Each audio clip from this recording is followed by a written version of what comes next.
এক রূপবতী রাজকুমারী, যার আড়ালে লুকিয়ে ছিল এক ভয়ানক রাক্ষস, যাকে ইতিহাস চেনে কলিজা খেকো বেগম নামে। হ্যাঁ, নবাব কন্যা আজিমুন্নিসা বেগম। নিজের রোগ সারানোর জন্য যিনি নাকি প্রতিদিন একটা করে মাসুম বাচ্চার তাজা কলিজা খেতেন, আর সেই রক্তের নেশা একসময় এতটাই ভয়ঙ্কর রূপ নেয় যে শেষে তাকে এক ভয়ঙ্কর শাস্তি দেওয়া হয়। কোনো দজ্জাল নয়, নিজের পরিবারই তাকে জ্যান্ত কবর দেয় এক মসজিদের সিঁড়ির নিচে। কিন্তু কেন এই অদ্ভুত শাস্তি? সত্যি কি তিনি কলিজা খেতেন, নাকি এর পেছনে ছিল কোনো গভীর ষড়যন্ত্র? আপনি কোনোদিন গিয়েছেন দেখতে দেখতে গিয়েছেন কোনোদিন এই জায়গাটা, এই কবরটা? দেখবো না কেন? কলিজা খেত? সত্যি ঘটনা? কে কবর দিয়েছিল? ওকে জ্যান্ত কবর দিয়েছিল শুনেছি। মানুষে দিয়েছে, জ্যান্ত কবর মানুষে দিয়েছে। মুর্শিদাবাদের বুকে লুকিয়ে আছে এমন এক রহস্যময় গল্প যা শুনলে আজও গায়ে কাটা দেয়। আজ আমরা কথা বলবো নবাব মুর্শিদ কুলি খানের মেয়ে আজিমুন্নেসা বেগমকে নিয়ে। 1734 সালে তিনি মুর্শিদাবাদের নিজের একটি চমৎকার মসজিদ নির্মাণ করান। কিন্তু অদ্ভুত বিষয় হলো, মসজিদ তৈরির কয়েক মাসের মধ্যেই অর্থাৎ 1734 সালেই তিনি মারা যান। আর তার মৃত্যুর পর থেকেই এই কবরকে ঘিরে ছড়িয়ে পড়ে এক রহস্যময় লোককথা। স্থানীয় মানুষের মুখে শোনা যায়, এক মারাত্মক রোগে আক্রান্ত হওয়ার পর কবিরাজের পরামর্শে নাকি ছোট বাচ্চাদের তাজা কলিজা দিয়ে বেগমের ওষুধ তৈরি করা হয়েছিল। আর সেই ওষুধ খাওয়ার পর থেকেই মানুষের কলিজা খাওয়ার এক ভয়ঙ্কর নেশা চেপে বসে তার মাথায়। লোকসমাজে তিনি পরিচিত হয়ে ওঠেন কলিজা খাকি নামে। কথিত আছে, এই নৃশংস সত্য জানাজানি হওয়ার পর শাস্তিস্বরূপ রূপে তাকে এই মসজিদেরই প্রবেশদ্বারের সিঁড়ির নিচে জীবন্ত কবর দেওয়া হয়েছিল, যাতে নামাজ পড়তে আসা মানুষের পায়ের ধুলো প্রতিনিয়ত তার কবরের উপর পড়ে এবং তার প্রায়শ্চিত্ত হয়। কিন্তু লোকমুখের এই গা ছমছমে গল্প কি আসলেই সত্যি, নাকি এর পেছনে লুকিয়ে আছে অন্য কোনো ঐতিহাসিক সত্য? আসল সত্যিটা অন্যরকম, চলো শোনা যাক। এই আমার পেছনে যে জায়গাটা দেখতে পাচ্ছেন, এই সেই জায়গা যেখানে একটা মেয়েকে জ্যান্ত কবর দেওয়া হয়েছিল। লোকমুখে ছড়ানো কলিজা খাকির এই ভয়ঙ্কর গল্পটি কিন্তু সম্পূর্ণ কাল্পনিক, মন গড়া এবং এক চরম মিথ্যা। ইতিহাসের কোনো খাঁটি দলিলে এর বিন্দু মাত্র প্রমাণ নেই।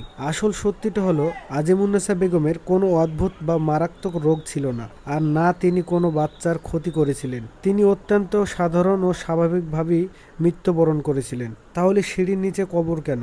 এটা কোনো শাস্তি ছিল না। মনে রাখবেন, তার পিতা নবাব মুর্শিদ কুলি খান নিজের কবর কাটরা মসজিদের প্রাসাদের সিঁড়ির নিচে বানিয়েছিলেন।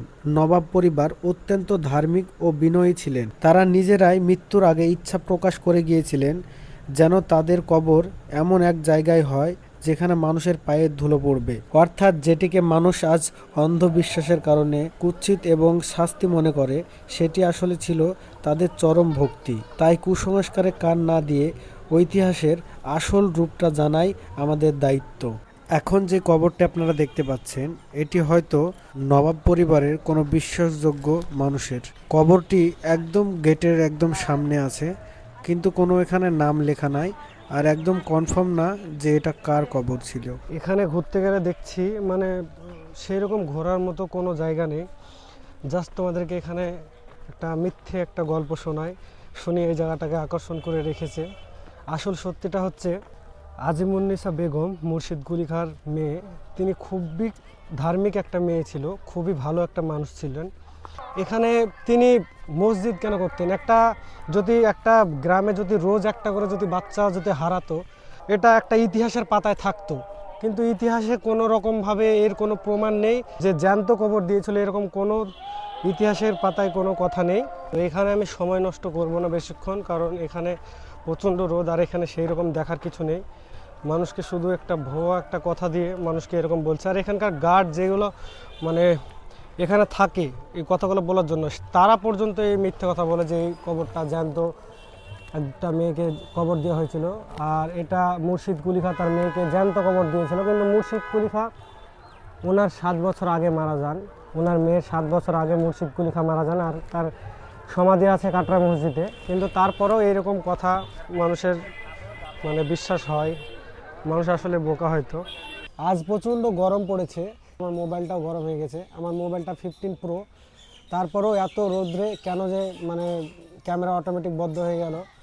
তার জন্য এখানে একটু এসে বসলাম। এখন আর একটা জিনিস আমার সাথে এখনই ঘটে গেল। ওইখানটা আমি তো একটু আগে বসেছিলাম, তোমাদেরকে বললাম যে গরমে বসে আছি।